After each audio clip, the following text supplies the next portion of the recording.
My dear friends, IIBF द्वारा ली जाने वाली डीआरए की परीक्षा आगामी 6 जनवरी 2024 को हुई निश्चित हुई है।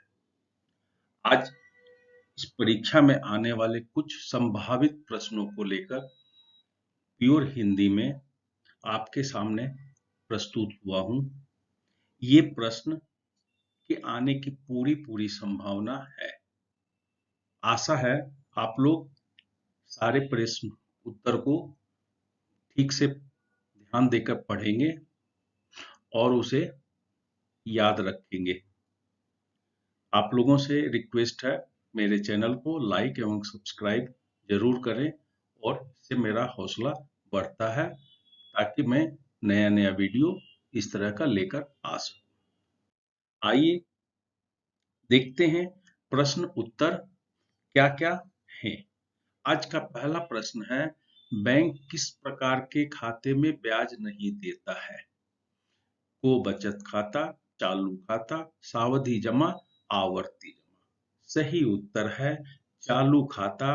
चालू खाता में बैंक कोई ब्याज नहीं देता है। क्वेश्चन नंबर 2, बैंक ने राम को कार खरीदने के लिए 5 लाख रुपए का ऋण दिया है।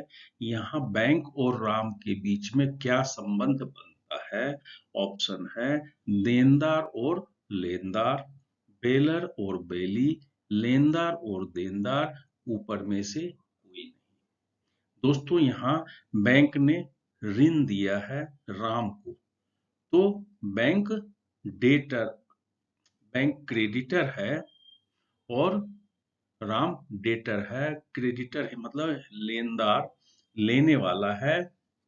उसने राम को उधार दिया है, अब वो राम से पैसा उधार वापस लेगा, इसलिए बैंक लेनदार है और राम देनदार है। सही उत्तर है गो लेनदार और देनदार। अगला क्वेश्चन है, चेक का रेखांकन करने से क्या प्रभाव होता है? रेखांकन का मतलब होता है क्रॉसिंग करना। उत्तर है को रेखांकन करने से बैंक चेक का भुगतान नगद नहीं करेगा। को रेखांकन का चेक पर कोई प्रभाव नहीं होता है। गो रेखांकन करने के बाद चेक की राशि अदाता के खाते में जमा होगी। गो उपरोक्त को और गो दोनों सही है। तो दोस्तों, सही उत्तर है गो उपरोक्त को और को सही है, यानी रेखांकन करने से क्रॉसिंग करने के बाद बैंक चेक का भुगतान नगद नहीं करेगा। वो हमेशा किसी के अकाउंट में, पेई के अकाउंट में जमा करेगा। रेखांकन करने के बाद चेक की राशि अदाता के खाते में जमा होगी, नगद भुगतान नहीं होगा। सही उत्तर है घो। आइए आगे देखते हैं, धन को एक खाते से दूसरे खाते में भेजने का सबसे तेज माध्यम क्या है? रेमिटेंस, पैसा जब एक जगह से दूसरी जगह, एक अकाउंट से दूसरे अकाउंट में भेजते हैं, तो फास्टेस्ट मोड क्या है? ए मांग ड्राफ्ट, बी आरटीजीएस, नेक्स्ट तार अंतरण, मेल ट्रांसफर, सी वो उपरोक्त में से कोई नहीं। फ्रेंड्स, हम लोग जानते हैं आज के समय में आरटीजीएस से सबसे ज्यादा तेजी से पैसा एक जगह से दूसरे जगह भेजा जा सकता है। इसको बोलते हैं रियल टाइम ग्रॉस सेटलमेंट, यानी यहाँ पर पैसा भेजे और 5 मिनट में, 10 मिनट में, आधे घंटे के अंदर पैसा सामने वाले पार्टी को मिल जाता है। नेक्स्ट देखते हैं, अस्थाई ब्याज फिक्स्ड इंटरेस्ट रेट क्या है? जब तक ऋण चलता है ब्याज की दर स्थिर होती है। ब्याज दर के बढ़ने या घटने पर ऋण पर ब्याज दर में परिवर्तन। वो बैंक की मर्जी के अनुसार ब्याज लेना। वो उपरोक्त में से कोई नहीं। सही उत्तर है जब तक ऋण चलता है बैंक की ब्याज दर स्थिर रहती है। आंसर है को। जब तक ऋण चलता है ब्याज की दर स्थिर होती है। लोन देते समय जो ब्याज निश्चित हुआ था, वो बैंक जब तक लोन चलेगा, लोन का पूरा तरह से भुगतान नहीं किया जाएगा, तब तक ब्याज एक ही लगेगा, 8% है तो 8% शुरू से अंत तक। अगला क्वेश्चन नंबर 6, गैर निष्पादित संपत्ति क्या है? ऑप्शन है, गैर निष्पादित संपत्ति पर बैंक ब्याज अर्जित नहीं करता है। खो, गैर निष्पादित संपत्ति पर बैंक ब्याज लेता है। गो, गैर निष्पादित संपत्ति बैंक के लिए अच्छी नहीं होती है। गो उपरोक्त में से को और गो दोनों सही है। दोस्तों, सही उत्तर है घो। उपरोक्त में से को और गो दोनों सही है। को में बैंक ब्याज नहीं ले सकता है एनपीए पर, और जब एनपीए पर ब्याज नहीं लेगा तो बैंक का लाभ कम हो जाता है, बैंक का प्रॉफिट कम हो जाता है, इसलिए एनपीए बैंक के लिए अच्छा नहीं है। नेक्स्ट है, जब एक चेक का भुगतान करने से बैंक किस परिस्थिति में कब मना कर सकता है?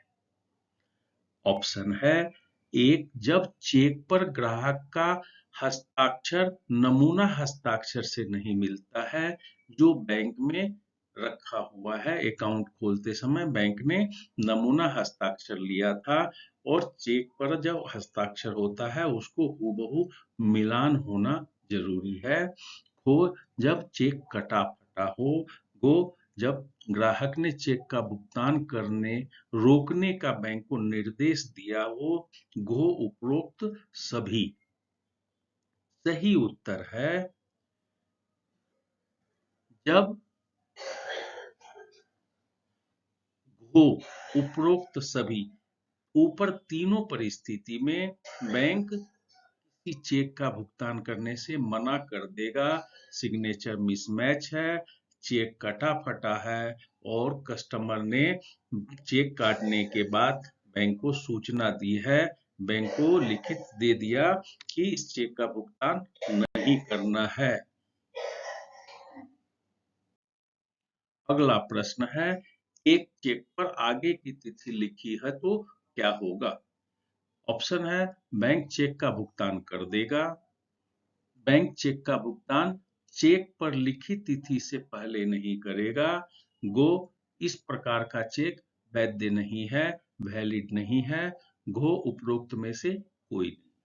सही उत्तर है, बैंक चेक का भुगतान चेक पर लिखी तिथि से पहले नहीं करेगा।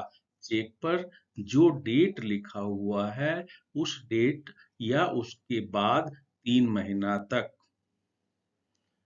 नेक्स्ट क्वेश्चन है, एक चेक ड्राफ्ट पे ऑर्डर की वैलिडिटी वैधता कितनी होती है, कितने दिनों तक वो वैलिड होता है? ऑप्शन है, 6 महीना, 3 महीना, 9 महीना। उपरोक्त में से कोई नहीं। सही उत्तर है 3 महीना। आइए फ्रेंड्स, अगला क्वेश्चन देखते हैं। जब एक चेक को बैंक पर्याप्त राशि उपलब्ध नहीं है के कारण वापस कर देता है, तो अदाता किस एक्ट के अंतर्गत केस कर सकता है? को निगोशिएबल इंस्ट्रूमेंट एक्ट 1881 की धारा 138, गो बैंकिंग रेगुलेशन एक्ट, गो रिजर्व बैंक ऑफ इंडिया, घो उपरोक्त में से कोई नहीं। सही उत्तर है को निगोशिएबल इंस्ट्रूमेंट एक्ट 1881 की धारा 138 के अंतर्गत पेई को अधिकार है कि वो ड्रॉवर के अगेंस्ट में आहरणकर्ता चेक लिखने वाले के विरुद्ध केस कर सकता है।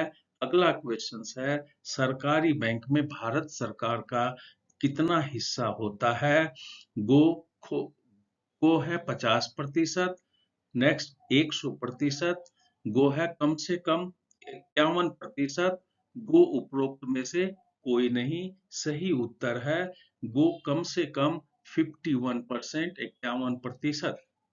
एक सरकारी बैंक में कम से कम 51% होना चाहिए, ज्यादा भी हो सकता है, बट 51% से कम नहीं। दोस्तों, आज के लिए बस इतना ही।